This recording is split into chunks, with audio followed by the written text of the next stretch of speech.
Assalamualaikum warahmatullahi wabarakatuh.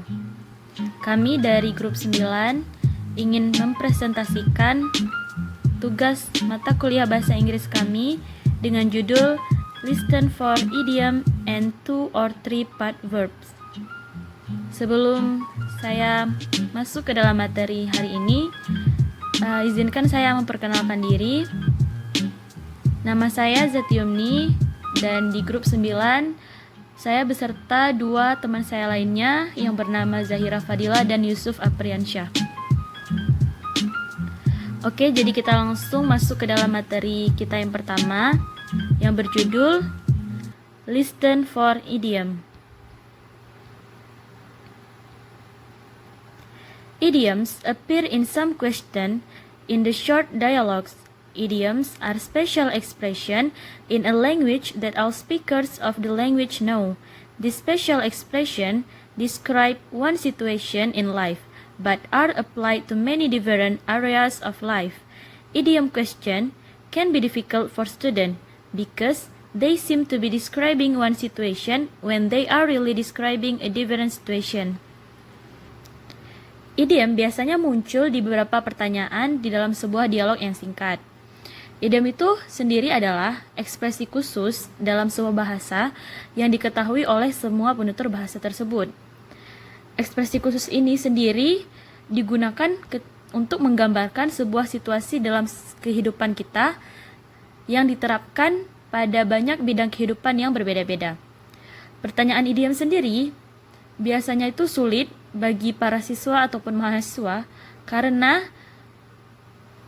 arti dari kata-kata idiom ini itu arti sebenarnya berbeda dengan arti yang dimaksud oleh idiom tersebut, dan itu berbeda-beda menurut keadaan ketika kita menggunakan kata tersebut. Oke, kita langsung masuk ke dalam contoh soal. On the recording you hear, "Man, Tom is the full-time student and is holding down a full-time job." Woman, he's really burning the candle at both ends. Narrator, what does the woman say about Tom? In your textbook or on the computer screen you read, A, he's lighting a candle. B, he's holding the candle at the top and the bottom. C, he's doing too much. D, he's working as a wire vector. Jadi, di dalam percakapan ini, seorang laki-laki berkata, Tom adalah siswa penuh waktu dan dia juga bekerja penuh waktu. Dan si wanita ini menjawab, dia benar-benar burning the candle at both ends.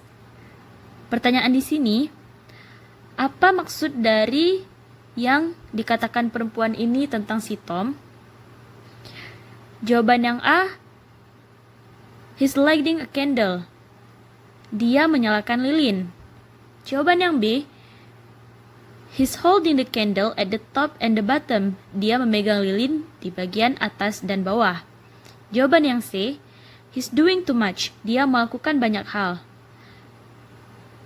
Jawaban yang D, he's working as a wire vector. Dia bekerja sebagai petugas pemadam kebakaran. Oke, kita lanjut ke pembahasan soal. In this question, the idiom burning the candle at both ends has nothing to do with candles and nothing to do with burning or wires. So, answer A, B, and D are not correct. Instead, this idiom is an expression that is used in a situation when someone is trying to do more than he or she really can do. After all, a candle usually only burns at one end, so a candle that burns at two ends is doing too much. Therefore, the best answer to the question above is C. Jadi di dalam pertanyaan ini, idiom burning the candle at both ends itu tidak ada hubungannya dengan candles lilin dan juga tidak ada hubungannya dengan kata burning or wire kebakaran.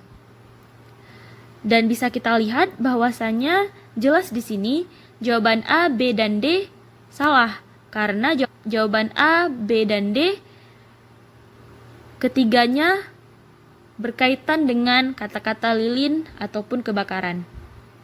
Bila kita pahami percakapan tersebut, kita bisa mendapatkan si lelaki tersebut mengatakan bahwa Tom adalah seorang siswa penuh waktu dan dia juga seorang pekerja penuh waktu. Dan jawaban si perempuan ini, dia benar-benar burning the candle at both ends. Di sini, idiom burning the candle at both ends itu merupakan sebuah ekspresi atau ungkapan yang digunakan di dalam situasi ketika seseorang tersebut mencoba melakukan hal yang lebih dari yang biasanya dia lakukan, dari yang sebenarnya dia lakukan. Jadi itulah maksud dari idiom tersebut. Dan juga apabila kita melihat makna dari kata-kata burning the candle at both ends, di situ mengatakan bahwa lilin tersebut menyala atau terbakar di kedua ujungnya. Biasanya kan lilin menyala hanya di salah satu ujungnya.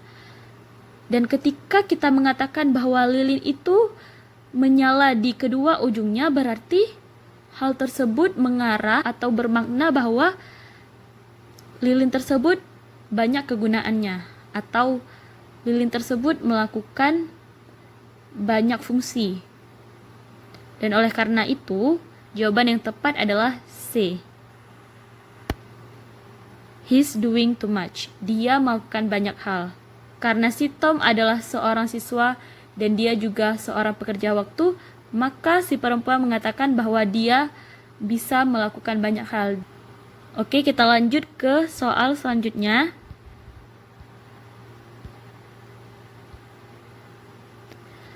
On the recording you hear, man, I have to take advanced biology next semester. Woman, don't worry about it. It's a piece of cake. Narrator, what does the woman mean? In your textbook or on the computer screen, you read A. The man should try a piece of cake. B. The man should worry about the course. C. The man shouldn't take part in the course. D. The course is easy.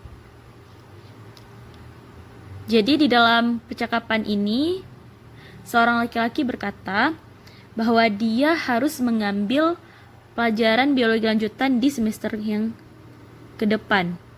Dan wanita tersebut menjawab, don't worry about it, jangan khawatir tentang hal itu. It's a piece of cake. Pertanyaannya di sini, maksud dari kata-kata wanita tersebut apa? Maksud dari kata-kata it's a piece of cake itu apa? Jawaban yang A, the man should try a piece of cake. Si laki-laki tersebut harus mencoba sepotong kue. Jawaban yang B, the man should worry about the course. Pria tersebut harus mengkhawatirkan kursusnya. Jawaban yang C, the man shouldn't take part in the course. Pria tersebut seharusnya tidak mengambil bagian di dalam kursus itu. Dan jawaban yang D, kursusnya mudah. Oke, kita lanjut ke pembahasan soal. In this question, the idiom a piece of cake has nothing to do with cake, so answer A is not correct.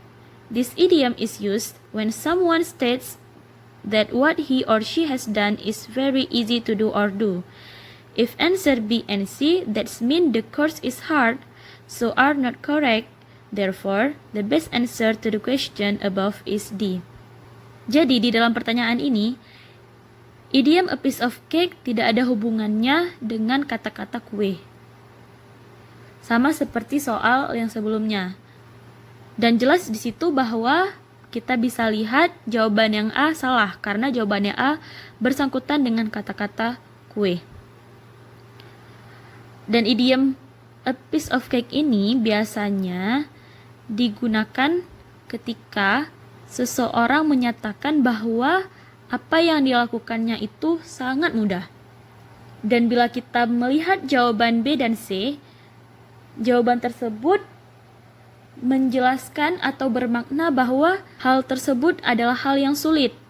Karena jawaban B mengatakan bahwa laki-laki atau pria tersebut harus mengkhawatirkan kursus itu, dan jawaban yang C mengatakan bahwa seharusnya si pria tersebut tidak mengambil bagian atau tidak mengikuti kursus tersebut. Jadi di sini jelas bahwa jawaban yang tepat adalah jawaban yang D. The course is easy. Kursus itu mudah.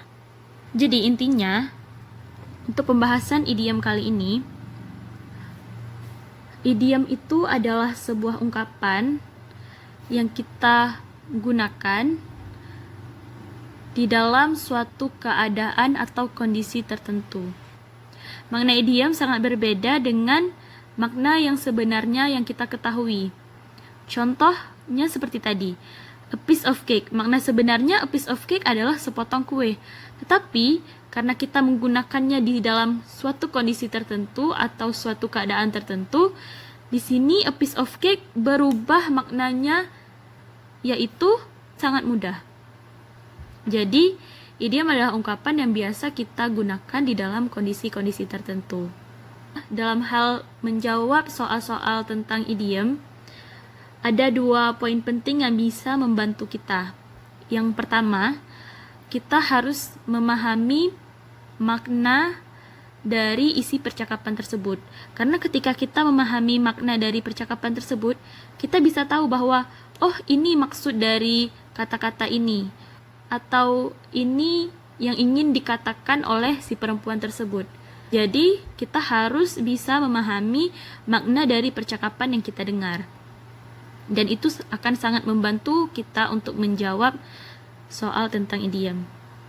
Dan cara yang kedua adalah dengan menonton film dalam bahasa Inggris atau translate bahasa Inggris, ataupun mendengarkan musik dalam bahasa Inggris. Karena berdasarkan banyak pengalaman orang-orang, bahwasanya di dalam film bahasa Inggris atau di dalam musik bahasa Inggris banyak sekali terdapat idiom-idiom yang tidak kita dapatkan di dalam kelas. Jadi intinya kita harus membiasakan diri untuk menonton film dalam translate bahasa Inggris ataupun mendengarkan musik bahasa Inggris agar membantu kita dalam menjawab soal-soal listening, terkhususnya soal tentang idiom. Oke, sekian pembahasan materi dari saya. Pembahasan selanjutnya akan dilanjutkan oleh teman saya Zahira Fadila. Baik, materi selanjutnya adalah listen for 2 or 3 part verbs. So, 2 and 3 part verbs appear in some question in the short dialogues. These verbs are expressions that include a verb and one or more particles, such as in, on, or at. The particle changes the meaning of the verb. Questions involving 2 and 3 part verbs can be difficult for students because the addition of the particle changes the meaning of the verb in an idiomatic way. Jadi, 2 and 3 part verbs ini akan terdapat pada sebuah dialog pendek, di mana dialog tersebut terdapat sebuah kalimat yang terdiri dari satu kata kerja dan satu atau lebih dari satu partikel. Contoh partikelnya itu seperti in, on, atau at, dan masih banyak yang lainnya, di mana partikel tersebut dapat mengubah meaning ataupun arti dari kata kerja tersebut. Selanjutnya adalah 2 or 3 part verbs. Pertama, 2 part verbs. Some verbs are 2 part verbs. They consist of a verb and a particle. Often this gives the verb a new meaning. For example, take plus after. She takes after her mother. Jadi di sini terdapat 2 part verbs, yaitu yang merupakan kata kerja adalah take dan after merupakan partikel. Di mana takes after ini memiliki makna yang berbeda dengan kata kerja take. Kalau kata kerja take memiliki arti mengambil, sedangkan takes after ini memiliki makna looks like or behaves like. Jadi kalimat tersebut memiliki makna she looks like her mother or she behaves like her mother, yang dimana artinya adalah perempuan tersebut mirip ibunya atau perempuan tersebut berperilaku seperti ibunya. Di bawah ini juga terdapat tabel-tabel yang berisi contoh dari 2 part verbs. Selanjutnya, 3 part verbs. Some verbs are made up of 3 parts, a verb and 2 particle. Jadi bedanya 2 part verbs dengan 3 part verbs di sini adalah partikelnya. Kalau two-part verbs terdiri dari satu kata kerja dan satu partikel, sedangkan three-part verbs itu terdiri dari satu kata kerja dan dua partikel. Di bawah ini juga terdapat tabel-tabel dari beberapa contoh three-part verbs. Selanjutnya adalah example from the paper and computer TOEFL test. On the recording you hear, man, what time does the meeting start? Woman, didn't you hear that it was called off by the director? Narrator, what does the woman say about the meeting? In your textbook or on the computer screen, you read A. The director called a meeting. B. The director phoned her about the meeting. C. The director called the meeting to order. D. The director canceled the meeting. In this question, the two-part verb call off has a different meaning from the verb call, which means phone. The two-part verb call off means cancel, so the best answer is D. Jadi, pada contoh ini terdapat sebuah dialog pendek yang didialogkan oleh seorang laki-laki dan seorang perempuan.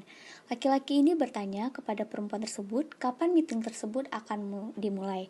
Perempuan tersebut berkata, "Didn't you hear that it was call off?" Di mana call off tersebut merupakan contoh dari two-part verb, yang merupakan kata kerjanya yaitu call dan off merupakan sebuah partikelnya.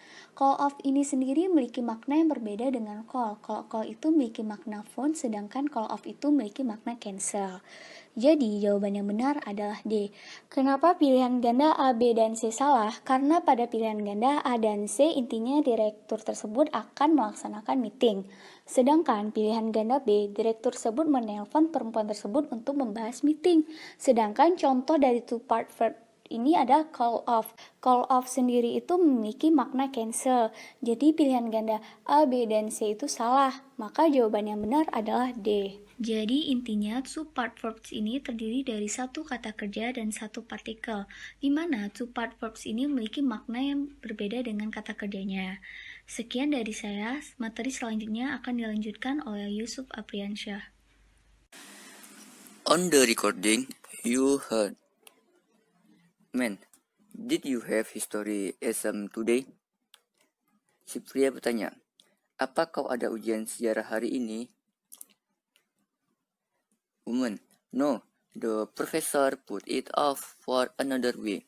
Lalu si wanita menjawab, "Tidak, profesor menundanya selama seminggu lagi." Soal, what does the woman say about this exam? Apa yang wanita itu katakan tentang ujian?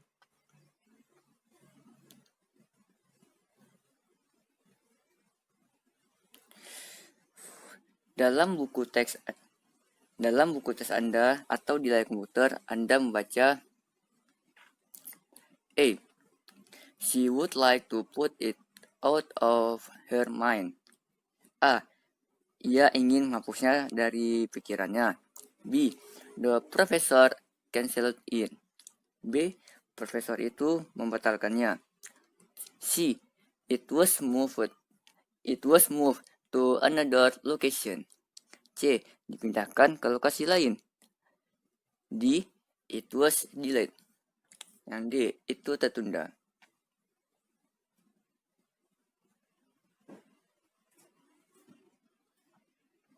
Dalam pertanyaan ini, in this question, the three-part verb put it off.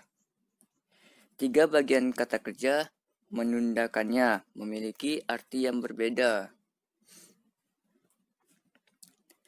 Put it off has a different meaning from the verb put, which mean doing activity to place something.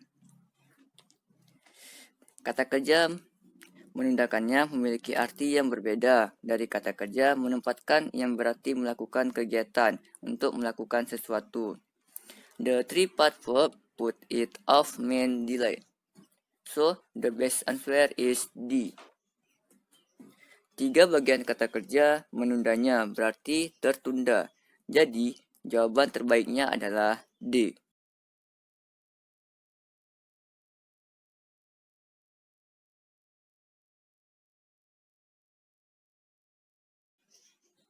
Tips untuk menjawab. 1. focus on the second speaker. Yang pertama yaitu fokus pada pembicara kedua. 2. Don't panic over word. For word, just grab the idea or content of the conversation. Nomor 2. Jangan panik terhadap kata demi kata. Tangkap saja ide atau isi percakapan. Number 3. If you absolutely cannot understand what the second speaker said, choose the answer that is the most different from what you have heard. Nomor 3. Jika kamu sama sekali tidak bisa memahami apa yang diucapkan pembicara kedua, pilihlah jawaban yang paling berbeda dari apa yang telah didengar. And finally, understand the form of functional expression, agreement, uncertainty, suggestion, surprise, idiomatic expression, and situation in which the conversation is held. Dan terakhir, nomor 4, pahami bentuk-bentuk fungsional expression seperti agreement, uncertainty, suggestion, surprise, idiomatic expression, dan situasi ketika pembicara dilakukan.